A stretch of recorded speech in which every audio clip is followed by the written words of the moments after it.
A significant update for one of the best sellers worldwide. This here is the Hyundai Tucson in the recent facelift. You asked me to review it, and that's what I'm going to do here right now. See what it gives, what it brings, and how good is this facelift, what have they changed.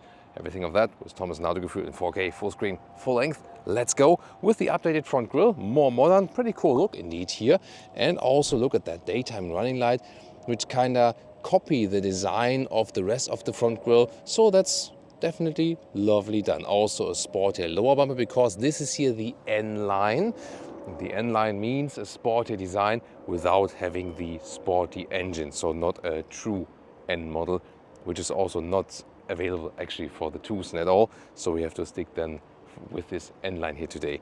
Then the length is 4 meters 51 or 178 inches in the short wheelbase version that we get here in Europe. The Northern American version would be the long wheelbase, which is overall 13 centimeters or 5 inches longer, so more legroom then.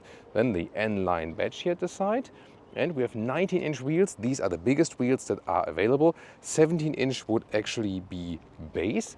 This beautiful color here, by the way, is shadow gray.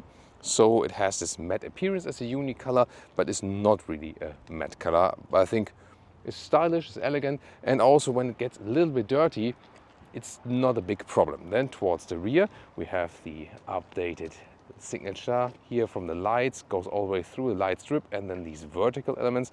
That looks pretty cool. One detail I found not that exciting is here, the Hyundai lettering here. Look at that. To save some effort here, they put the I to the A. Yeah, maybe that could have been done a little bit better. However, what I find quite cool, you see no like visible logo here on the rear. They integrated it basically in the rear window. It is not physical in a way, you cannot feel, you cannot touch it. But I think it's a very interesting idea to do something different. Or what do you think about that? Turning in your case in the front, they look pretty amazing, don't they? So yeah, that's some beautiful work and also very visible. However, here in the rear, look at that, the turning indicators are down there. And also with a standard bulb only. Okay, that's probably coast cutting. And yeah, one of the reasons is also that when you open the hatch, they're still visible. However, they could have been also here at the side. Or what do you think? Now to the interior with this key fob, which you can see here, actually from the distance, you can better see it on camera than in person, that this is the Hyundai logo here. However, from the form and from the quality, you might think that this is a device that can be used for different purposes. Then to the door closing sound. Nothing special there. Yeah, everything a little bit, you know, echo-ish, something, not the best. And also here, like this lower part here, yeah, like this typical rubber atmosphere, so to speak. So not the best two details there, but there are other details coming up here in the inside of the doors. Also a structure on the top part, then it's here a little bit. Yeah, Dia's shadow there. Yeah, a lot of high gloss black, which no one wants, but they still put it there. But classic controls here, hard pack at the inside of the doors. And then this is here the N Line. And so you also have the N Line floor mats. They look pretty fancy, don't they? And steering wheel with the N Line badge as well. Red control systems on the inside and rear controls here. Nice galvanized metal-ish look here and feel, real buttons, easy to control, and you can already see this dual screen setup, new with the facelift. Soon more details to that. That makes it more modern in the atmosphere. These are also the N Line seats with a lot of microfiber. They are not animal-free. Completely animal-free seat would be the base fabric seats or the leatherette version in the Northern American market, which we do not get in Europe. Some minor problems with the seats, by the way. First of all, well, this logo here on the top looks of course cool. However, if you're tall enough and you lean backwards, you feel this hard piece here of the seat. So it's always like these decisions, yeah, the designer thought something out, but then did no one did a test seat and actually feel it? And then also, second problem is when you're really tall like me. I mean, not everyone is 189 or 6'2", but when you're tall, then you see you're actually too tall for the seats. So here I'm reaching over the seats here already with my shoulder, and I also feel that while driving. And I also, you know, feel this hard piece there in the back. And then the third problem is, although visually I really love the seats here, this one here, I have like the, you know, this additional stitching here, and there's like an edge, and you can feel that. And you also feel that with your butt, actually. Did I just say that? Yeah, when you sit there, you just feel it. And I think that's once again a thing of the seat needs to be form follows function, you know, and not function follows form. You know what I mean? Yeah, that's about it. But there are also other seats available, and they're still comfortable. It's still okay. Just, you know, talking about the little details, what we do here on this channel. And then the steering wheel, up and down, in and out like this. And you see that the switch gear is actually attached to it. There we go. And then like for D, reverse and P. So that's an easy solution on the one hand. This also comes with a butt for a BUT, not a BUWT, for tall drivers. So when you have long legs, and I usually have the steering wheel also in a rather lower position than you see here, and you're driving and you either hit your knee at the AC unit, so that's the one thing, or you hit it here then left side. So you have to actually hold it exactly in between that you don't hit anything there. So not an ideal design as for this aspect. The new cockpit looks very cool, however. Here there's a nice N Line cover then here for the dashboard. This also where ambient lighting comes, this you know, this open cubby hole. And then here you have the glove box, which could be a little bit more dampened. And huge middle console, adaptive cup holders here in the top part. This is an inductive charging pad, no cooling here, however, so the phone might overheat. The driving modes, we test them while driving, you change it right here. This one here, this vehicle is also equipped with the optional adaptive suspension, the ECS.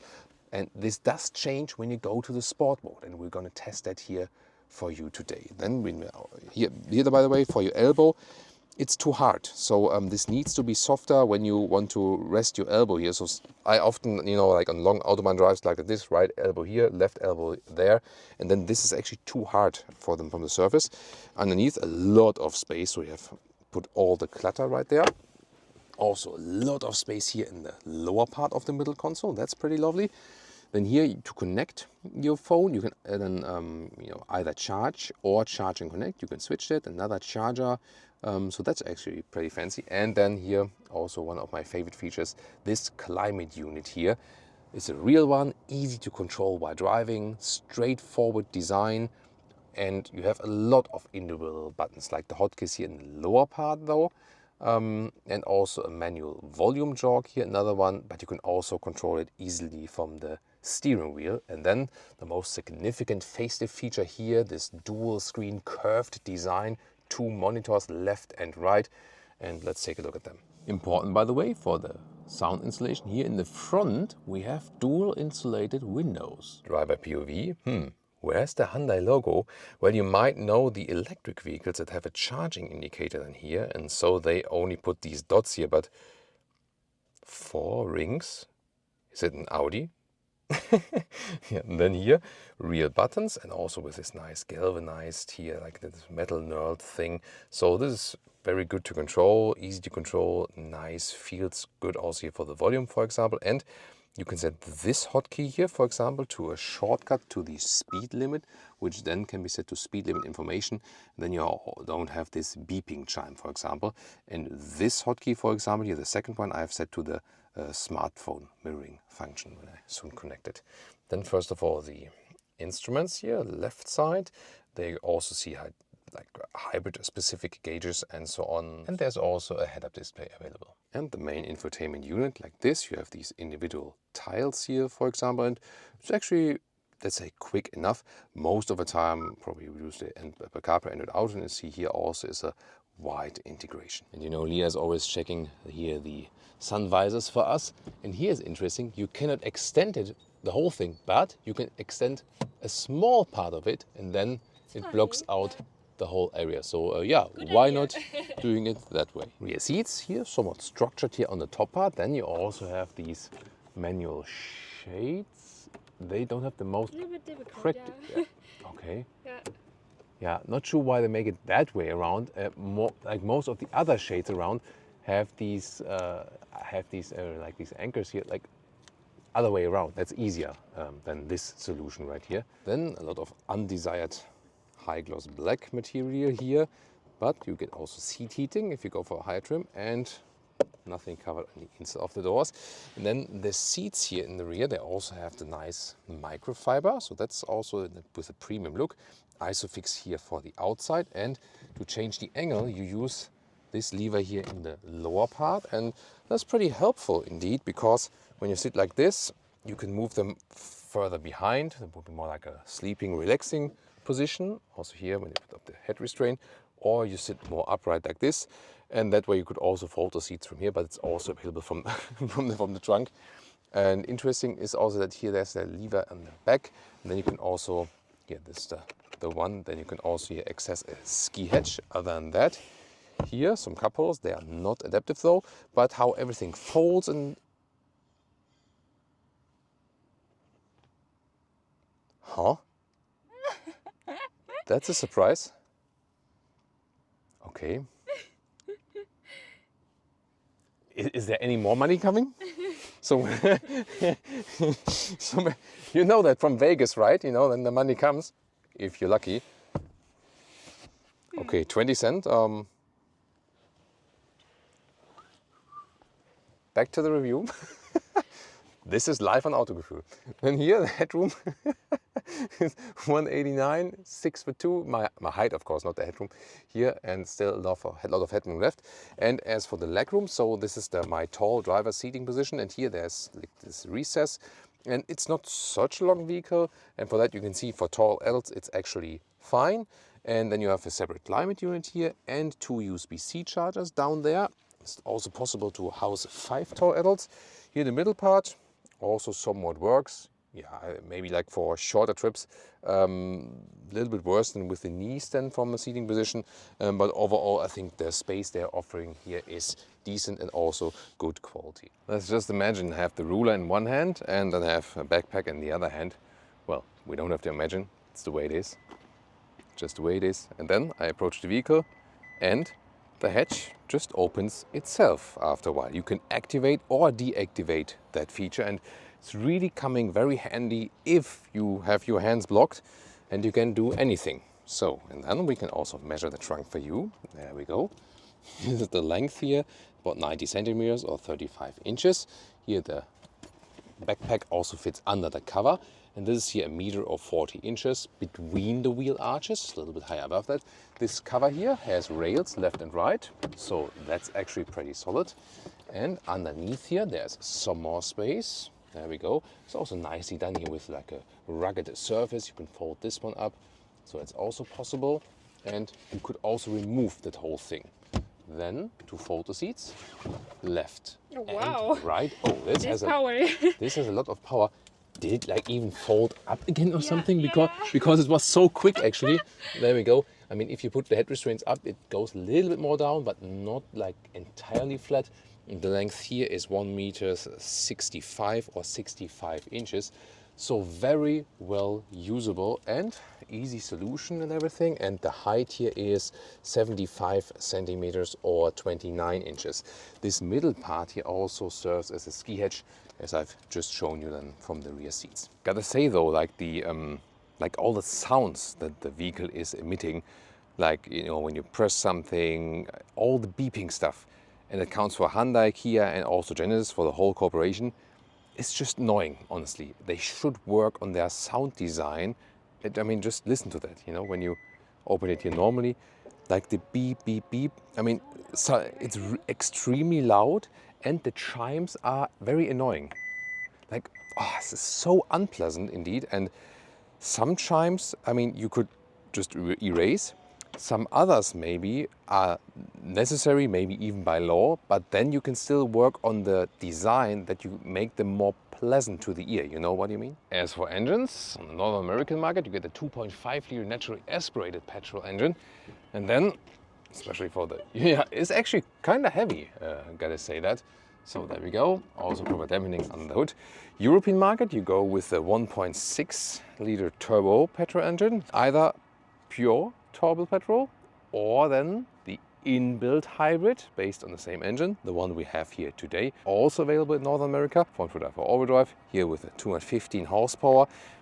This one also available as a plug-in hybrid to charge externally. And last but not least, also a 1.6 liter diesel is available. So front-wheel drive or all-wheel drive versions are available. This version we have here today, 8.2 seconds in the acceleration figure. Welcome to Thomas's driving lounge with the Hyundai Tucson, and we're driving the 1.6 hybrid here.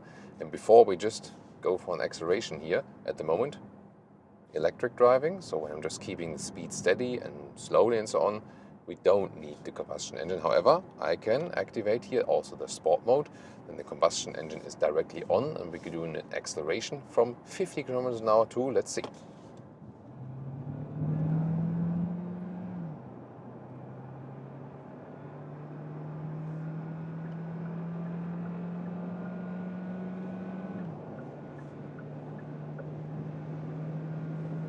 And 40. 150 and 160. That's enough for now. So decent acceleration figure from 0 to 100 is around 8 seconds here for the front-wheel drive version. For the hybrid, the all-wheel drive is a little bit slower. Yeah, it's a little bit more than 8 seconds actually, the front-wheel drive, and then a couple of tenths more for the all-wheel drive. Here the front-wheel drive version, which is enough. I think the acceleration is actually fine. It's enough. It's nothing explosive, but it is reasonable. Let's take it that way. Here at 140 kilometers an hour, wind noise is picking up a little bit. If you, for example, compare it to the VW Tiguan, there in that respect, I would say the Tiguan is more silent. However, if we consider the comparison to the Toyota RAV4, this one here is more silent. So with the Toyotas, they are awesome in reliability and always top of the rankings there. But the noise installation at higher speeds is never that good. It's because they don't pay so much attention to the German market where we have higher speeds. And for most other markets, it maybe doesn't play that role. And Hyundai, the corporation, they actually even like a decade ago or something, even before that, they hired a lot of German engineers and they told them, let's make our cars more German. And that's the reason why they moved too close to them, actually, also in these respects. Actually, here at 100 kilometers an hour or 60 miles an hour, the noise insulation is also perfect, so it's not that loud. And that's like a usual motorway speed, or here towards 120 kilometers an hour, 70 miles an hour. We also have this one here equipped with the adaptive suspension, ECS they call it. I've activated also in the sport mode that we have the stiffer mode, and that is notably to feel not that much on the motorway in a negative sense, but here in a positive sense I have just more controlled feeling. Someone was asking if it's allowed to overtake on the right, and in general that's not allowed in Germany, so in general forbidden to overtake on the right. You can only overtake on the right actually if the vehicles on the left side are if the vehicles on the left side drive 60 kilometers, no, it's all on camera by the way, greetings to the police. So if on the left side the vehicles are driving 60 kilometers an hour or less, and then you are allowed to overtake on the right with a maximum surplus speed of 20 kilometers an hour. Like left side drives 60, then you are allowed to overtake on the right side with 80. Or, second case, if the motorways are being split and the one is then heading to the one direction and the other one to the other direction, but you're still driving parallel for a couple of seconds or something, then you can also already accelerate a little bit faster on the right. Yeah, that's it's the law in Germany. But here's actually a nice motorway vehicle indeed, and usually I would go for the normal mode then, normal driving mode. Suspension is more forgiving then, definitely softer. It makes even more difference in the city.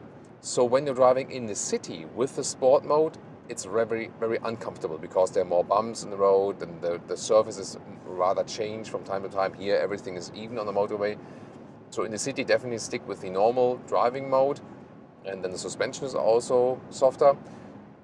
This mode, the sport mode with the suspension stiffer, is good, for example, when you hit some alpine passes and so on, you want to have some fun with the vehicle. Although it's not the primary vehicle to have fun with, let's take it that way. It's nice to drive, definitely, but not the most driving fun vehicle, so to speak. But it does a good job. So it does not give you the biggest SUV feeling. The Tiguan, for example, or the RAV4, or even also a Nissan Qashqai gives you more SUV driving feeling. This one here rather conveys a crossover driving feeling, which is, again, nothing where you can say this is good or bad. It is more matter of perspective and what you really want from that vehicle, you know. So that just depends what you find better or worse. And we can talk about the assistance systems. Let's check it out here. Left thumb activation. We can also activate or deactivate if you want to have the active lane keeping assist, so it's easy to activate or deactivate. And also in comparison to some of the competitors, I mean, it's a decent job here keeping us in the lane. Sometimes there are a few too much corrections, I feel, but overall, let's say it's okay. Lane change here with the normal mode is fine. There again, it plays in favor of the vehicle that it's more this crossover direction than the high building SUV that doesn't shake up that much, for example. And this is also a situation when that would be maybe too much for you. You can then, of course, go to the sport mode. Then, for example, a lane change is also stiffer. And with, you know, like this, you get more feedback to the road, from the road and so on. I also feel that we don't have too much roll left and right. That's not the thing.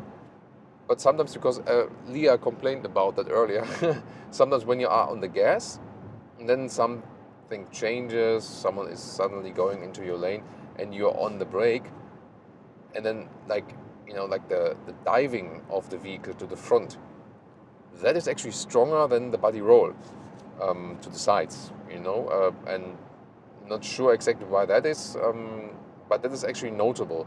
And also in the city, sometimes it can happen when you are not too gentle with the throttle or the brake pedal. Again, nice lane change, going back to the normal mode, that you going a little bit like wow. And it also has to do with the throttle and the brake input. So here when I'm on the motorway, you don't really feel that much.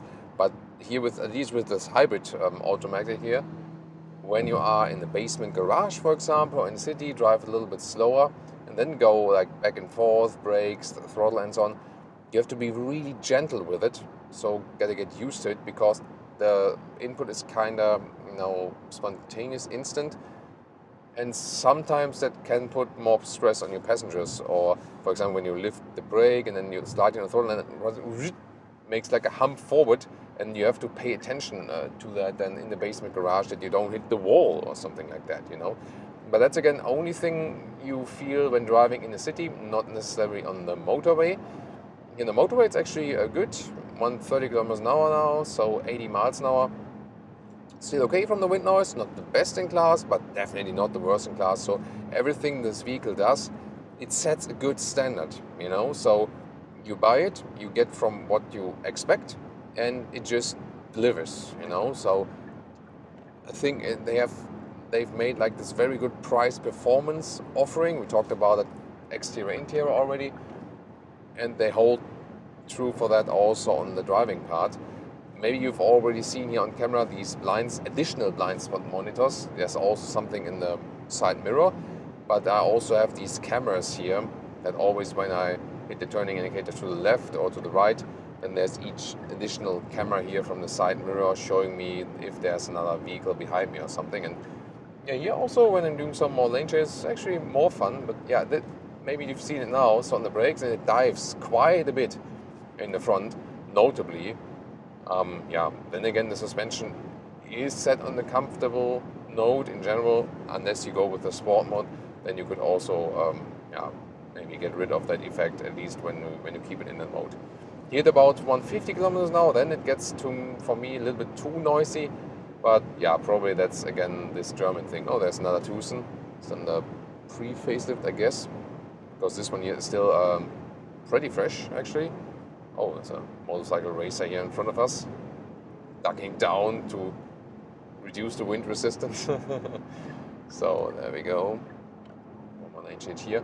And as for the hybrid system, here for example now, the combustion engine is off. So when I'm not constantly and hard on the throttle, here we have these rolling movements, then we also gain back energy to the battery. Sometimes when I'm slightly holding the speed, then the electric drive is assisting a little bit. Here at the moment now, recuperation once again, and then I'm slightly on the throttle. Now again the electric motor is helping. Combustion engine, now it is again active because I'm a little bit more on the throttle because I want to get past these vehicles here, and here at this moment it's still, you know, not a speed limit. So it's constantly changing, but the hybrid system is doing quite well. So nice transitions also between the different parts of the hybrid system. The only thing I sometimes realize is that the automatic transmission we have in here, yeah, not necessarily like when starting or when being in very high gears, but like in this mid-gear area there, like second, third, fourth gear, something like that. Sometimes we have like a notable jump in the gears, which is kind of unusual for this kind of automatic transmission we have here. It's nothing super bad, it's just that I noticed that and wanted to mention it. As for long-term driving, the seats are doing fairly well. It's just here for the elbow on the left side is nice. On the right side here, I do feel that when you're driving a little bit longer time, you want to rest your elbow then here to the inner side. It's a little bit too stiff, this covering here on the middle console. So this then can hurt a little bit at your bone. So yeah, usually I then lift my arm like this. And what I also noticed while driving here is if you're a tall person in the front, your knee is either hitting the middle console here at the climate unit, or when you put it a little bit more up, then your knee is hitting the stalk column for the shifting, you know, and yeah, so they probably thought about people having not too long legs. So if you have shorter legs than me, maybe it's not a problem at all for you. If you have the same size, you feel that it's not exactly most suitable for tall drivers. Here, once again, when I'm getting off the motorway, then the combustion engine shuts off. Hybrid driving, it's also silent. It also fits to the vehicle, especially when you have like some maneuvering inside the city, or for example in basement garage. It's also nice to have this additional element of calmness, serenity, and so on. So I think it fits the vehicle very well, and the hybrid system works. And the plug-in hybrids not necessarily make more sense because they're more expensive, unless you have a big subsidizing scheme running in the government of your country. And they add more weight to the vehicle, of course, and you're running both systems, so to speak. And the inbuilt hybrid here plays a favor for everyone who has not a proper charging infrastructure yet. So that can be a cool thing. And here, for example, just for a few seconds, combustion engine hops on. And yeah, if you now think about reliability, I mean, these systems here have been proven. What is clear is that when the engine is still cold and then you suddenly hammer it, that's, I think that guy is stopping there in the front right here. So we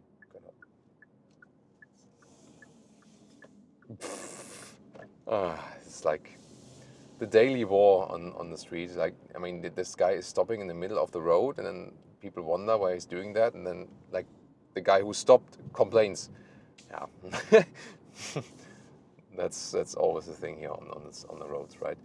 So here once again in the hybrid mode, and this is also pretty cool on here that we have more elements, especially when you're driving slowly without local emissions. So that's at least a contribution to that. Overall, very consistent in everything this car delivers here also on the road. Consumption around 7 liters on 1 kilometers, 34 mpg US, 41 mpg UK for the inbuilt hybrid. And if you don't drive too fast, if you drive like me on the German Autobahn, then it's rather 8 liters shaking her head.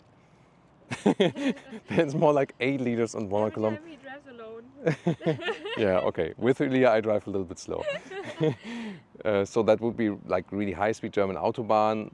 That would be more like 8 liters on 1 kilometers. So then more like in the 30 mpg US, 35 mpg UK region. And then of course the in-mid hybrid doesn't really make much sense. It more makes sense if you have a lot of city driving and so on. Then you can use also this hybrid driving. On the motorway, it's rather a negative, I would say. Don't using it that much, just carrying more weight. but it makes more sense. You have better consumption figures than when you also have this, this hybrid effect done in city and slow driving. Then pricing in the US, the Tucson starts at $28,000. That's a great pricing. And even a high trim hybrid, for example, at 37,000 euros or something like that. So that's also what's making it so attractive. It looks good, it drives nice, the build quality interior is good, and also the pricing is attractive. So one of the hot picks definitely in the compact SUV segment. The European prices, Germany, once again, as we know, are more expensive. Yes, the VAT has to be added to that one, but the VAT is not that high in the US actually. But here, actually, a fully spec'd one, as it stands here right now, 52,000 euros. That's still less expensive than, for example, a fully spec'd VW Tiguan, for example. And an entry would be already like about 35,000 euros, something like that. So just from the list price, I think together with the Nissan Qashqai, one of the best offerings as for price-performance ratio. And it just ticks a lot or checks a lot of boxes. That's what this car is all about. And now you should check out the competitors.